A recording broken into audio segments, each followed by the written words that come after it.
ജയ് ശ്രീറാം. അപ്പോൾ ഇന്ന് ഞാൻ വന്നിരിക്കുന്നത് 2 ടയർ കേക്കിൻ്റെ വീഡിയോ ആയിട്ടാണ്. 1 kg 2 ടയർ കേക്ക് പൈനാപ്പിൾ കേക്കിൻ്റെ വീഡിയോ ആയിട്ടാണ് വന്നിരിക്കുന്നത്. അപ്പം hello friends, welcome back to Nimisha smart cooking. അപ്പോൾ ഇന്ന് ഞാൻ വന്നിരിക്കുന്നത് ശ്രീറാമിന് വേണ്ടിയായിട്ട് അതിൻ്റെ സ്വാഗതത്തിന് വേണ്ടി നമ്മളിന്ന് പൈനാപ്പിൾ കേക്കാണ് റെഡിയാക്കുന്നത്. അപ്പോൾ പൈനാപ്പിൾ കേക്ക് നമുക്ക് എങ്ങനെ റെഡിയാക്കുന്നത് നമുക്കൊന്ന് കണ്ടാലോ. അപ്പോൾ ഏറ്റവും ആദ്യം ഞാനാണെങ്കിൽ 1 kg കേക്കാണ് ഇത്. അപ്പോൾ 2 ടയർ ചെയ്യണമെന്ന് പറഞ്ഞിട്ടുണ്ടായിരുന്നു. അപ്പോൾ അതുപോലെ തന്നെയാണ് കസ്റ്റമറിൻ്റെ ഡിമാൻഡ് പോലെ തന്നെ ഡിസൈനും ഡിമാൻഡും എല്ലാം അവരുടെ തന്നെയായിരുന്നു. അപ്പോൾ സെയിം അതുപോലെ തന്നെ റെഡിയാക്കുന്നത് കേട്ടോ. അപ്പോൾ ഞാനാണെങ്കിൽ വലിയ സ്പഞ്ചി കാണുന്നില്ലയോ, അത് 6 ഇഞ്ചിൽ കേക്കിലാണ് ബേക്ക് ചെയ്തേക്കുന്നത്. പിന്നെ സ്മോൾ ഈ കാണുന്ന ചെറിയ കേക്കാണെങ്കിൽ 4 ഇഞ്ചിൻ്റെ കേക്ക് ടിന്നിലാണ് റെഡിയാക്കുന്നത്. അപ്പം ആദ്യത്തെ ഞാനാണെങ്കിൽ 2 ലെയേഴ്സ് കട്ട് ചെയ്തിട്ടുണ്ട്. ചെറിയ കേക്കാണെങ്കിൽ 3 ലെയേഴ്സ്. അപ്പോൾ ഇച്ചിരി ടോളായിട്ട് കാണാനായിട്ട്, ഇച്ചിരി വലുതുപോലെ കാണാനായിട്ട് നമ്മൾ അതുപോലെ ചെയ്യുന്നത്. നിങ്ങൾക്ക് വേണമെങ്കിൽ 4 ലെയർ വരെ ആക്കാം കേട്ടോ. ഇച്ചിരി ഞാൻ വലിയ ലെയറായിട്ടാണ് കട്ട് ചെയ്തേക്കുന്നത്. അപ്പോൾ ഏറ്റവും ആദ്യം ബോർഡ് എടുക്കുക. ബോർഡിന് നമുക്ക് ക്രീം സ്പ്രെഡ് ചെയ്ത് കൊടുക്കാം. വൈറ്റും യെല്ലോ തീമായിരുന്നു അവർ, അതുകൊണ്ട് ഞാൻ ആഡ് ചെയ്തിട്ടില്ല. നിങ്ങൾക്ക് വേണമെങ്കിൽ ഇതിനകത്താണെങ്കിൽ പൈനാപ്പിൾ ഇമൾഷൻ വേണമെങ്കിൽ ആഡ് ചെയ്ത് കൊടുക്കാം. ഞാൻ സ്പഞ്ചിന് പൈനാപ്പിൾ ഇമൾഷൻ ആഡ് ചെയ്തിട്ടുണ്ട്. ഇന്ന് നമ്മൾ പിന്നെ ഷുഗർ സിറപ്പും കൊണ്ടല്ല സോക്ക് ചെയ്യുന്നത്. ഇന്ന് പൈനാപ്പിൾ ക്രഷ് ഞാൻ വെള്ളത്തിൽ ആഡ് ചെയ്തിട്ടുണ്ട്. അതുകൊണ്ട് നമ്മളിന്ന് സോക്ക് ചെയ്യാൻ പോകുന്നത്. അപ്പോൾ നല്ലൊരു അടിപൊളി ടേസ്റ്റ് നമുക്ക് കിട്ടുന്നത്. നിങ്ങൾക്ക് വേണമെങ്കിൽ ക്രീമിനകത്ത് പൈനാപ്പിൾ ഇമൾഷൻ ആഡ് ചെയ്ത് കൊടുത്തിട്ട് വേണമെങ്കിൽ ചെയ്യാം കേട്ടോ. ഞാൻ അവർക്ക് വൈറ്റ് തീം വേണം കാരണം കൊണ്ടാണ് ഞാൻ ആഡ് ചെയ്ത് കൊടുക്കാൻ. വൈറ്റ് ആയിട്ട് തന്നെ വെച്ചേക്കുന്ന ക്രീം. അപ്പോൾ അത് നമുക്ക് സ്പ്രെഡ് ചെയ്ത് കൊടുക്കാം. നന്നായിട്ടൊന്ന് പെലറ്റ് നൈഫ് കൊണ്ട് നന്നായിട്ട് ഫിനിഷിങ് ചെയ്ത് കൊടുക്കുക. അതിൻ്റെ മേളിൽ നമുക്ക് പൈനാപ്പിൾ ക്രഷ് ആഡ് ചെയ്ത് കൊടുക്കുക. അതും നമുക്ക് നന്നായിട്ട് സ്പ്രെഡ് ചെയ്ത് കൊടുക്കണേ. എന്നിട്ട് നമുക്കാണെങ്കിൽ സെറ്റാക്കാനായിട്ട് വെക്കാം. ഇതാണെങ്കിൽ പെട്ടെന്ന് കിട്ടിയ ഓർഡറായിരുന്നു. പിന്നെ അത് തന്നെയല്ല, അത് എനിക്ക് 2 കേക്കിൻ്റെ ഓർഡർ ഉണ്ടായിരുന്നു. ഒരു ചോക്ലേറ്റ് കേക്കിൻ്റെ ഓർഡർ ഉണ്ടായിരുന്നു. അപ്പോൾ അതും കംപ്ലീറ്റ് ആക്കണമായിരുന്നു. അപ്പോൾ ഇന്ന് ഞാനാണെങ്കിൽ ക്രം കോട്ട് ചെയ്യുന്നില്ല, ഫൈനൽ കോട്ട് ചെയ്തിട്ട് നേരെ ഫൈനൽ കോട്ട് ചെയ്തിട്ട് ഒരു മിനിമം ഒന്നിൻ്റെ മേളിൽ ഒന്ന് വെക്കുന്നതിന് മുന്നേ നമുക്കാണെങ്കിൽ എങ്ങനെയെങ്കിലും ഒരു 2 മണിക്കൂറത്തേക്കും കേക്ക് നന്നായി സെറ്റ് ആക്കണം. അതിന് ശേഷമേ നമ്മൾ ചെയ്ത് കൊടുക്കാവുള്ളൂ. അല്ലെങ്കിൽ നമ്മൾ ഉടനെ വെച്ച് കൊടുത്തു കഴിഞ്ഞാണെങ്കിൽ താഴത്തെ കേക്ക് നമ്മൾ താന്നു പോകാൻ ചാൻസ് ഉണ്ട് കേട്ടോ. അതുകൊണ്ട് നമ്മൾ കേക്ക് നന്നായി സെറ്റ് ആക്കിയതിന് ശേഷം, അല്ലെങ്കിൽ ഡെലിവറി ടൈം നമുക്ക് ചെയ്ത് കൊടുത്താൽ മതി. അപ്പോൾ പൈപ്പിംഗ് ബാഗിൽ ഞാൻ ക്രീം നിറച്ച് കൊടുത്തിട്ടുണ്ടായിരുന്നു. അതുകൊണ്ട് തന്നെ നമ്മളിന്ന് ഫൈനൽ കോട്ട് ചെയ്യുന്നത്. പെട്ടെന്ന് നമുക്ക് ഇതുപോലെ തന്നെ ക്രീം സ്പ്രെഡ് ചെയ്ത് കൊടുക്കാം. പെലറ്റ് നൈഫും കൊണ്ട് നമുക്ക് എയർ ബബിൾസ് കളഞ്ഞു കൊടുക്കണം. അതിന് ശേഷം സ്ക്രാപ്പറും കൊണ്ട് ഒറ്റ തവണ നമ്മൾ കറക്കി കൊടുത്താൽ 1 or 2 വട്ടം കറക്കി കൊടുക്കുക. അപ്പം നമുക്ക് നമ്മുടെ ഫൈനൽ കോട്ട് റെഡിയായി കിട്ടും. അപ്പോൾ ഇതുപോലെ നമുക്കൊന്ന് ചെയ്ത് കൊടുക്കാം. ഇപ്പോൾ നിങ്ങൾക്ക് കാണുന്നില്ലേ, എവിടെയൊക്കെ ക്രീം ഇച്ചിരി കുറവുണ്ടെന്ന് തോന്നുവാണെങ്കിൽ അപ്പോൾ എക്സ്ട്രാ ക്രീം നമുക്ക് അവിടെ വെച്ച് കൊടുക്കണം കേട്ടോ. അല്ലെങ്കിൽ നമുക്കവിടെ കേക്ക് പെട്ടെന്ന് കാണും എടുത്ത്.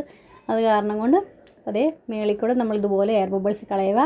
പെട്ടെന്ന് തന്നെ സൈഡിൽ ഞാനാണെങ്കിൽ സ്ക്രാപ്പറും കൊണ്ട് ഒരു ഡിസൈൻ കൊടുക്കുന്നുണ്ട് കേട്ടോ. അപ്പോൾ നമ്മൾ എക്സ്ട്രാ ക്രീം വരുന്നു അതെല്ലാം നമ്മൾ സ്ക്രാപ്പ് മിനിമം ഒരു 2-3 തവണ ചെയ്താൽ മതി കേട്ടോ. അപ്പോഴത്തേക്ക് നമുക്ക് നല്ലതായിട്ട് ഫിനിഷിങ് ആയി കിട്ടും. പിന്നെ ഇപ്പോൾ ഇവിടെ തണുപ്പ് സമയമില്ല, അപ്പോൾ പെട്ടെന്നാണെങ്കിൽ എയർ ബബിൾസ് കയറുന്നുണ്ട്. അപ്പോൾ അത് കാരണം കൊണ്ട് നിങ്ങൾക്കും അങ്ങനെ വരുന്നുണ്ടെങ്കിൽ 1 ടേബിൾ സ്പൂൺ നമുക്കാണെങ്കിൽ വിപ്പ് ചെയ്യാത്ത ക്രീമില്ലേ, ഇതിനകത്ത് സ്പ്രെഡ് ചെയ്തതിന് ശേഷം നമുക്ക് വേണമെങ്കിൽ ഐസിങ് ചെയ്യാം. അഥവാ നിങ്ങൾക്കാണെങ്കിൽ ഐസിങ് ചെയ്തതിന് ശേഷം നമുക്ക് തോന്നുന്നുണ്ട് എയർ ബബിൾസ് കയറിയെന്ന് കൂട്ട്, അപ്പോൾ നമുക്കാണെങ്കിൽ എന്തെങ്കിലും സ്പ്രേ ബോട്ടിൽ അത് കുറച്ച് വെള്ളം സ്പ്രേ ചെയ്ത് കൊടുക്കുക. അല്ലെങ്കിൽ പെലറ്റ് നൈഫ് നനച്ചിട്ടാണെങ്കിൽ നമ്മൾ ചെയ്ത് കൊടുത്താൽ മതി.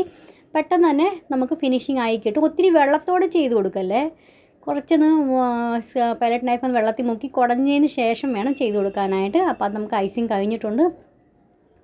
ചെറിയ കേക്ക് എടുത്തിട്ടുണ്ട്. അതും ഞാനാണെങ്കിൽ സെയിം ഇതുപോലെ തന്നെ ചെയ്തേക്കട്ടോ. അതിൻ്റെ മോളാണ് ചെയ്തേക്കുന്നത്. അപ്പോൾ അവൾക്കും കേക്കൊക്കെ ഉണ്ടാക്കാൻ പഠിക്കാൻ ഭയങ്കര താല്പര്യമാണ് കൂടുതൽ അവൾക്ക്. അപ്പോൾ കുഞ്ഞ് കേക്ക് കിട്ടിയപ്പോൾ മമ്മി ഞാൻ ചെയ്തോട്ടെ എന്ന് പറഞ്ഞപ്പോൾ മോളെ കൊണ്ട് തന്നെയാണ് ചെയ്തേക്കുന്നത് കേട്ടോ.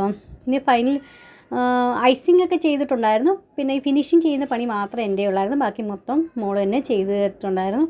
അപ്പോൾ അതും ഞാൻ റെഡിയാക്കിയിട്ടുണ്ട്. അപ്പോൾ ഇത് നമുക്കാണെങ്കിൽ സെറ്റ് ആക്കാനായിട്ട് വെക്കാം. ചോക്ലേറ്റ് കേക്കിൻ്റെ വീഡിയോ ഞാൻ ഇപ്പോൾ കാണിച്ചു തരുന്നില്ല കേട്ടോ. അത് നെക്സ്റ്റ് വീഡിയോ ആയിട്ട് ഞാൻ വരുന്നതായിരിക്കും. അപ്പോൾ ഇത് 2 മണിക്കൂർ നമുക്ക് സെറ്റ് ആവാനായിട്ട് മാറ്റി വെക്കാം. അതിന് ശേഷം നമുക്ക് സ്റ്റേക്ക് ചെയ്യാം. അപ്പോൾ അതിന് മുന്നേ നമുക്കാണെങ്കിൽ ന്യൂട്രൽ ജെൽ എടുക്കും. ഒരു 4 ടേബിൾ സ്പൂൺ എടുക്കുന്നുണ്ട് ഞാൻ. ഒരു 2 ടേബിൾ സ്പൂൺ വെള്ളം കൂടെ ഒഴിച്ചു കൊടുക്കാം. പിന്നെ അതാണെങ്കിൽ ഒരു 3-4 ഡ്രോപ്പ് നമുക്കാണെങ്കിൽ പൈനാപ്പിൾ ഇമൾഷൻ ആഡ് ചെയ്ത് കൊടുക്കാം. അപ്പോൾ അതും ആഡ് ചെയ്ത് കൊടുത്തിട്ട് നന്നായിട്ടൊന്ന് മിക്സ് ആക്കി കൊടുക്കാം. നിങ്ങൾക്ക് ഒത്തിരി ഫുള്ളായിട്ട് കവർ ചെയ്യണമെങ്കിൽ ഒത്തിരി ലിക്വിഡ് പോലെ ആക്കി എടുക്കണേ. ഞാൻ ഇച്ചിരി ഡ്രിപ്പ് പോലെയാണ് ചെയ്യുന്നത്. അപ്പോൾ എനിക്ക് ഡ്രിപ്പ് നമ്മൾ എവിടെ നിർത്താൻ താല്പര്യമുള്ളതെന്ന് വെച്ചാൽ അവിടെ നിൽക്കണം. ആ രീതി വേണം ചെയ്തെടുക്കാനായിട്ട്. അപ്പോൾ ഞാൻ അതുപോലെയാണ് ചെയ്യുന്നത് കേട്ടോ. അപ്പോൾ നമ്മുടെ ആണെങ്കിൽ ഗ്ലേസ് റെഡിയാക്കി എടുത്തിട്ടുണ്ട്. പൈനാപ്പിൾ ഗ്ലേസ് ഇത് പൈപ്പിംഗ് ബാഗിൽ നിറച്ച് കൊടുക്കാം. അതിന് മുന്നേ നമുക്കാണെങ്കിൽ കേക്ക് സ്റ്റേക്ക് ചെയ്ത് കൊടുക്കാം. അപ്പോൾ ഇതുപോലെ പെലറ്റ് നൈഫ് കൊണ്ട് എടുത്തിട്ട് നമുക്ക് ഇതുപോലെ പതുക്കെ വെച്ച് കൊടുത്താൽ മതി. ടെൻഷൻ എടുക്കേണ്ട ആവശ്യമില്ല. നമ്മൾ സിമ്പിളായിട്ട് അധികം നമ്മൾ പേടിക്കുമ്പോഴാണ് കേക്ക് നമ്മളൊന്ന് വീണ് പോകാൻ ചാൻസ് ഒന്നും പേടിക്കേണ്ട ആവശ്യമൊന്നുമില്ല. അതിൻ്റെ ഇടയ്ക്ക് നമ്മൾ ഇതുപോലെ ഒരു സ്ക്വയർ വെച്ച് കൊടുക്കുന്നുണ്ട്. വലുത് അപ്പോൾ അതും കൊണ്ട് നന്നായിട്ട് വെച്ച് അപ്പോൾ കേക്കിനാണെങ്കിൽ അങ്ങോട്ടും ഇങ്ങോട്ടും അനങ്ങാതിരിക്കാതെ നമ്മളിങ്ങനെ ചെയ്യുന്നത്. പിന്നെ നമുക്കാണെങ്കിൽ ഇതേ നമ്മൾ റെഡിയാക്കി വെച്ച ഗ്ലേസ് അതിൻ്റെ മേളിൽ ഇതുപോലെ ഒന്ന് ഒഴിച്ചു കൊടുക്കാം. നമുക്ക് എന്തെങ്കിലും കാർഡും കൊണ്ടോ എന്തെങ്കിലും കൊണ്ടോ നമുക്ക് സ്പ്രെഡ് ചെയ്ത് കൊടുക്കുക. പിന്നെ മേളിൽ ഫുള്ളായിട്ട് മേളിൽ കവർ ചെയ്യുന്നുണ്ട് മേളിൽ കേട്ടോ. അപ്പോൾ അത് നമുക്ക് ഫുള്ളായിട്ട് ചെയ്ത് കൊടുക്കാം.